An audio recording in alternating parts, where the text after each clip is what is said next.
What's the best way to subtly fuck with someone? It was only a few weeks, but a supervisor on a construction site I worked on was complaining about the birds in front of his office. That night I went to a pet shop and bought a big bag of birdseed. I hid it nearby, and when the coast was clear I would scatter a couple of handfuls. It took a few days, but more and more birds started stopping by to look for food. Had over 30 pigeons out there one morning when he came in. I let him in on what I was doing one day when he'd pretty much given up and was throwing old bread out for the birds. He later asked me to pick up another bag of seed, as he'd taken over throwing out seed and ran out. That was oddly wholesome. I put the dongle of a wireless mouse into the back of my coworker's computer. Whenever I feel like fucking with him, I just open my desk drawer and take over his computer. Take a screenshot of their desktop, and then use that as their desktop background picture. Hide or move all the icons. Change their autocorrect in Outlook from the word sincerely to I have feelings for you. Ctrl+Alt+arrow key will flip their desktop. Place an air horn under their chair, tape it so when they sit it goes off. Remove one of their office chair wheels. Download and change their office ringtone using the default passwords to the Backstreet Boys. Nothing quite so subtle as an air horn. Open a ton of calculators on their desktop, like enough to completely cover it with calculators, at least 3 layers deep. Take a screenshot, set the calculators as the background, then make sure the actual calculators are on screen as well. They'll start clicking and closing them, and eventually they'll get to the desktop layer and they'll start clicking to no effect, but by then the clicking and closing routine will have shut down their problem-solving skills for a moment and they'll get really mad. Oh, that's a good one. Put a single grain of rice on something that belongs to them every day when they are not looking. In a shoe, a pocket, on top of their bag at work, on their desk. Always rice, always a different place. Then, one morning, their cubicle is completely full of rice. They go to complain to their boss, but his office is also full of rice. They try flee the building, but their car? Rice. All they can do is scream, but only rice comes out. Stop by their cubicle. They plead for help, choking on the dusty white grains. Hey Steve, rice to CYA today. 1. When I was a kid in the 80s, my neighbor used to go on vacation for 2 weeks every year during the summer. And he relied on his friend, my dad, to go get his mail and check on his house. Which my dad did. My neighbor loved elaborate Christmas lights. Like all over his entire house. And that took a lot of work. So he left them up all year and only turned them on at Christmas time. So for 2 weeks of the summer my dad would turn his friend's Christmas lights on during the summer. But no one else in the neighborhood knew what was going on. Every once in a while someone in the neighborhood would mention it and he would act all confused, because he was. 2. My grandpa used to work with a guy during the 60s who used to brag about gas mileage. So his whole office would pitch in and buy gas and siphon it into his car so his gas would last way longer than it should. Like weeks. And he would come in and brag about it and everyone would laugh. That second one is gloriously wholesome. I put one of those electronic cricket circuits above the false ceiling in my old boss's office. Every so often, 2 to 15 minutes, it would chirp. It drove him mad. He never did find it. That is evil, holy moly. We used to have a ton of geckos and crickets or similar insects were their food. We once dropped a box and they escaped into the walls, had the chirping for months. It's hell. Back in the day I used to cold call in a shitty sales job and eventually I got bored. When I would ask for Mr. Smith and they would say he's not here, can I take a message? I used to leave messages.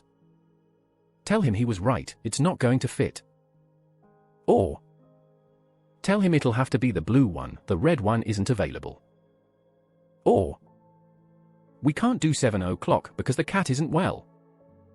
If they queried it any further, and they usually didn't, I'd say he will know what it means. I like to think I've left a legacy of people scratching their heads for days. One of my best friends was working as a section manager in a retail store. He bought a box of like 400 rubber duckies off Amazon and started leaving a single one on his boss' desk at random times. Never said a word to her about it, and would pick odd times to do it to throw her off the scent, like if he came on an off day to shop, he'd sneak one in. He'd come in 30 minutes before his shift started to do it. He'd stay late to do it. He did this for at least 6 months before he got promoted and got a transfer. On his last day of work, he walked into her office with the box of the rest and turned them upside down on her desk. She hit something like a combo of hysterical laughter and sobbing, "Oh my God, I thought I was going insane." I would do something similar but with picture frames. Every week I'd buy 2 or 3 picture frames at the dollar store. I would find pictures of ugly babies online or odd celebrities and I would leave it on people's desks. No one ever found out it was me. I imagine after I left for another job they pieced it together though. Most people would get a laugh, though I remember one specific person got pissed. I put a picture of Maury Povich and wrote, "You are not the father," and added a fake autograph. The person who sat there went in that morning and instantly yelled at everyone, "Whoever's been doing this stupid shit, I'm not participating in these stupid office jokes, so leave me out them." He then went and violently smashed the frame into the trash. One of my favorite ones though. We had an insurance rep who would come in and explain benefits to new hires. She would give everyone a card with her picture on it. One day, I found a glorious picture frame in the shape of a heart with a glittery mess of a bedazzled sign that said "Always and Forever."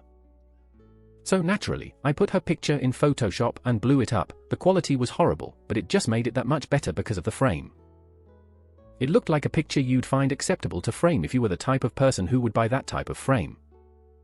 Then I stayed late and left it on my manager's desk. I left it facing the door so it appeared like one of those pictures people put of their family facing you when you speak to them at their desk. This meant when he opened the door he would see it instantly because of how loud the frame was. Well, before he could see it he injured himself and couldn't come into work. So it just sat in his office. He only came in about a week later specifically to welcome a new team member.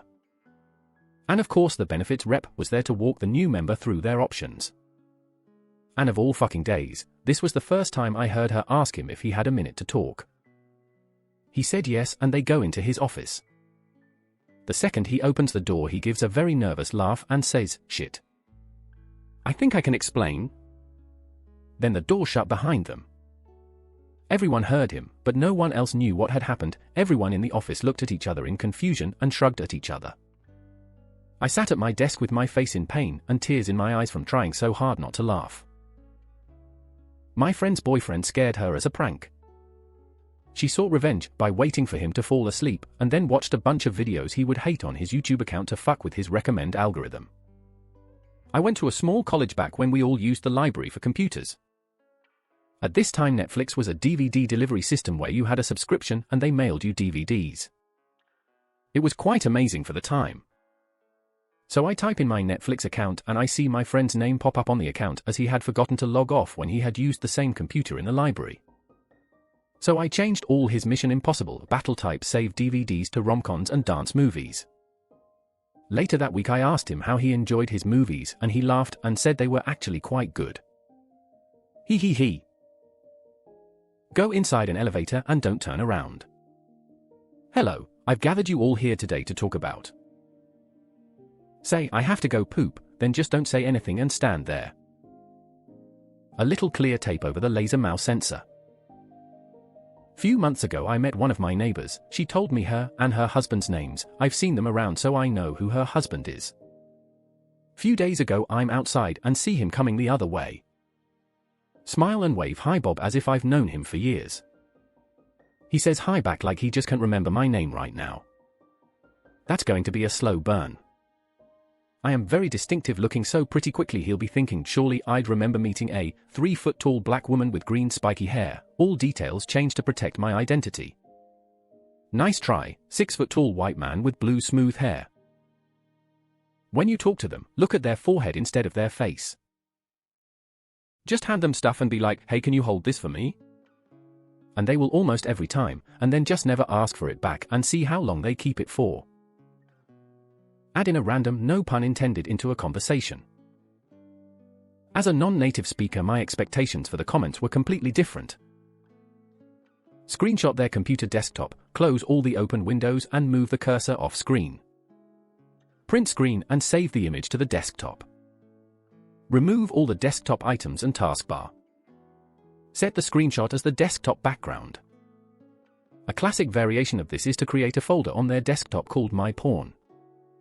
Take the screenshot, delete the folder and set the background to the screenshot. Then watch as they frantically try to grab the folder with the mouse. This is oddly specific, but funny. When I was in college, all the theatre kids went abroad to London, almost as tradition. I didn't go anywhere, because I didn't have the money. But one of the theatre kids, who was a friendly rival of mine, went to France. While he was gone, I just kept telling people he was in London. At first they questioned it, but I just kept driving it home. By the time he got back, everyone kept asking him how London was. After 4 months of that, he got real sick of it. And then I photoshopped him into some of the London photos and submitted them to the school study abroad photo contest and got them on the university's website. It was a great long-term prank.